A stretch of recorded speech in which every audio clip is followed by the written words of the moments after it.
ช่างมานั่งนางก็รู้ตึงแต่เพลจุ่มนึ่งในห้องนางจะรังเจนอยู่แต่รู้เตานอกกุ้งรันนางก็ดอกผู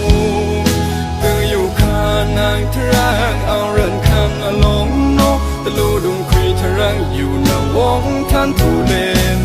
มายานางทรังเอามิวกับพี่วิเคลียลงน้องก็อยู่มาวิสาระเกณฑ์ชามวิง